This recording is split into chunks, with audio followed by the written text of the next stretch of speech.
ओम नमः शिवाय। हर हर महादेव। दोस्तों, आप सभी को हरतालिका तीज की हार्दिक शुभकामनाएं।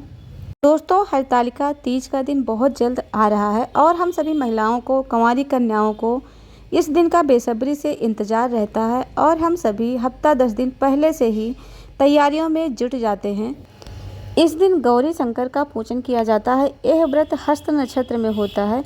इसे सभी कंवारी कन्याएं तथा सौभाग्यवती महिलाएं विधिपूर्वक करती हैं।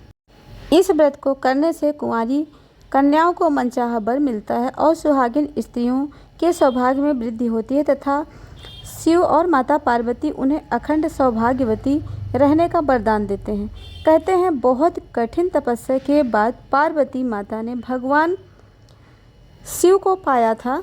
इसी प्रकार हम माता पार्वती जी से प्रार्थना करते हैं, कामना करते हैं, हे माता, जैसे आपका सुहाग अखंड है, अमर है, वैसे ही हमें अखंड सौभाग्यवती होने का वर दीजिए।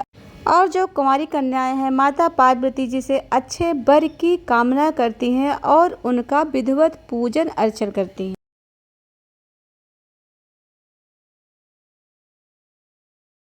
भाद्रपद मास की शुक्ल पक्ष की तीज को हरतालिका तीज कहते हैं। इस बार हरतालिका तीज 2025 में उदया तिथि में 26 अगस्त दिन मंगलवार को रखा जाएगा। दरअसल इस साल तृतीया तिथि की शुरुआत 25 अगस्त को दोपहर 12:35 से हो रही है, जिसका समापन 26 अगस्त दोपहर 1:55 पर होगा। हरतालिका तीज में भगवान शिव और माता पार्वती जी की विधि विधान से पूजा होती है।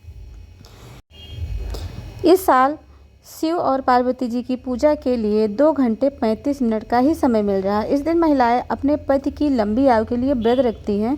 इस शुभ मुहूर्त में भगवान शिव की पूजा करना चाहिए। हरतालिका तीज की पूजा का शुभ मुहूर्त 26 अगस्त को सुबह 5:56 से 8:31 तक रहेगा। हरतालिका तीज सिर्फ एक धार्मिक परंपरा नहीं है, बल्कि इसमें समर्पण, प्रेम और त्याग का संदेश छुपा है। यह व्रत महिलाओं को धैर्य, आत्मबल सिखाता है और परिवार में प्रेम बनाए रखने का स्रोत है। सनातन धर्म में हरतालिका तीज का एक अलग ही महत्व है। इसे खास तौर पर सुहागिन महिलाएं अपने पति की लंबी उम्र और अखंड सौभाग्य की कामना के लिए करती हैं। इस दिन भगवान शिव और माता पार्वती की पूजा बड़े प्रेम और आस्था से की जाती है। धार्मिक मान्यता के अनुसार इस व्रत के प्रभाव से माता पार्वती जी ने कठोर तप करके भगवान शिव को पति रूप में प्राप्त किया था। इसलिए इस व्रत को बेहद पवित्र और फलदायी माना जाता है। व्रती महिलाएं इस दिन निर्जला उपवास रखती हैं और दिन भर भक्ति में लीन रहती हैं। पूजा के दौरान विशेष भोग लगाए जाते हैं और भक्त पूरे मन से शिव पार्वती जी को भोग अर्पित करते हैं। हरतालिका तीज केवल एक धार्मिक अनुष्ठान नहीं है, बल्कि पति पत्नी के रिश्ते को और मजबूत करने का प्रतीक है। मान्यता है इस व्रत को करने से दाम्पत्य जीवन में सुख शांति आती है और मनोकामनाएं पूरी होती हैं।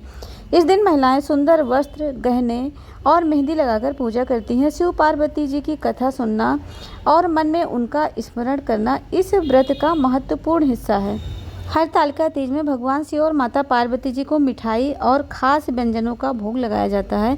इनमें से कुछ लोकप्रिय भोग इस प्रकार हैं, जैसे उत्तर भारत राजस्थान में प्रसिद्ध घेवर तीज के दिन आमतौर पर बनाया जाता है। घी में तला हुआ, शहद और चीनी की चाशनी में डूबा हुआ घेवर माता पार्वती जी को अर्पित किया जाता है। मान्यता है कि ये भोग वैवाहिक जीवन में मिठास और सुख बढ़ाता है।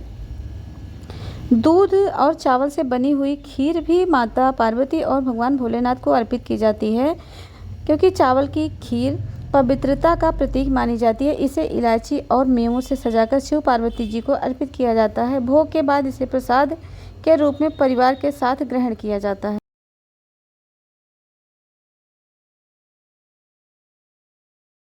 अब आइए हरतालिका तीज की पूजा सामग्री के बारे में जानते हैं। भगवान शिव व माता पार्वती जी की मूर्ति जो मिट्टी से बनी हुई होती है और मार्केट में बड़ी ही आसानी से मिल जाती है।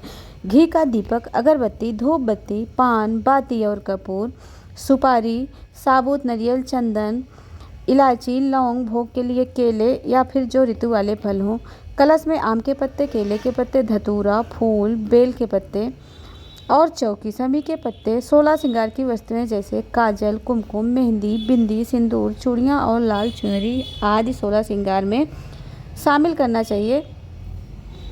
और बहुत ही प्रेम पूर्वक हमें माता पार्वती और शिव जी की पूजा करना चाहिए। पूजा विधि के बारे में जानते हैं, आइए। सर्वप्रथम हरतालिका तीज के दिन जल्दी उठकर स्नान आदि से निवृत्त हो जाएं और निर्जला व्रत का संकल्प लें।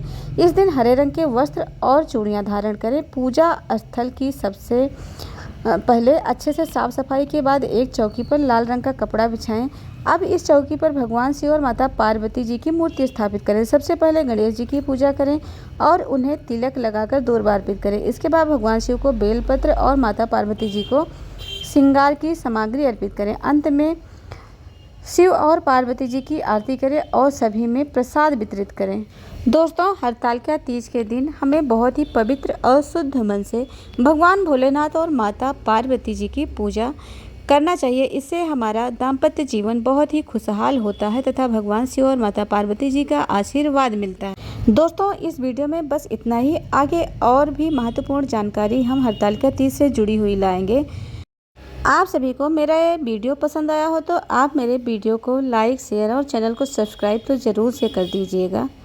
हर हर महादेव।